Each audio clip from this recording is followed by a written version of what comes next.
Thank you for joining me today as we are continuing on our devotion series this week on living sacrifice. Now, I know there's somebody listening to me and they say, oh, Pastor Mike, I've given my life over to God and, I put him number one in my life. But here's the problem. Humanly, we put ourselves on the altar for God saying, you're number one in my life. And, I'm not putting anyone or anything before you. And we really mean it. But the problem with the living sacrifice? He can crawl off that sacrifice anytime it wants. Okay, we've all been there, right? Okay, look with me here. Sacrifice as investment. I want you to sacrifice is the best investment you can make. When you sacrifice to God, you sacrifice your time. You sacrifice your desires. Somebody say, so some of you have some desires deep inside, and these desires are not good. Did you know you can have a problem of that you're attracted to the same sex, but now you're married, and you're trying to do the right thing, but still you have this desire, it's just a part of, you just keep rejecting that. Did you know you could be married to somebody you love very, very, very, very, very much, but especially men, then all of a sudden you see a gorgeous, beautiful woman, or ladies, you see a really nice and polite husband, and you got a little ignorant pig at home for a husband. He's a Christian. I'm just saying it. Okay. Temptation comes along.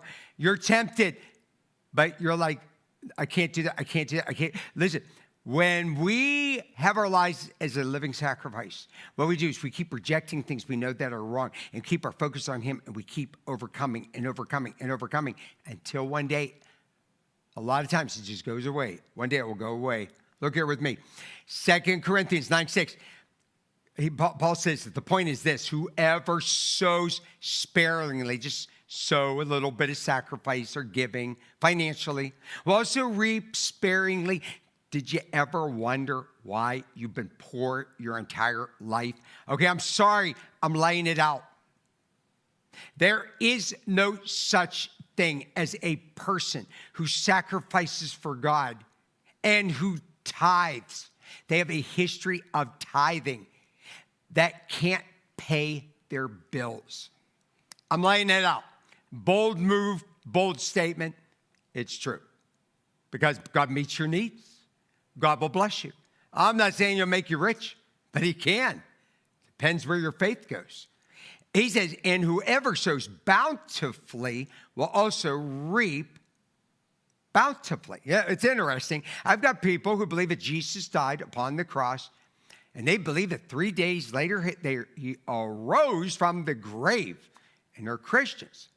But they don't believe if they put God number one first and sacrifice for Him, or even tithe and sacrifice, He isn't going to richly bless them.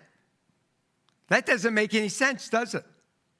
Look, giving up something now, this is what sacrifice is about, for something better later is not a sacrifice. It is an investment. Oh, how true this is. Listen, I'm looking into the future. I keep my eyes on the kingdom. This world doesn't have anything to offer here for the future. Proverbs 11:24 talks about one who gives freely yet grows all the richer. And then he talks about the one who withholds. They don't sacrifice. What he should give. Now, what you should give is not even a sacrifice. Sacrifice goes beyond that. And only he suffers in want. He's poor. He's in need. Look, it says, whoever brings blessing will be enriched, in the one who waters for others, for God, will himself be watered. Listen, it comes back to you. God, that's what God tells us. So today, live your life as a living sacrifice unto God. And watch how He will bless you.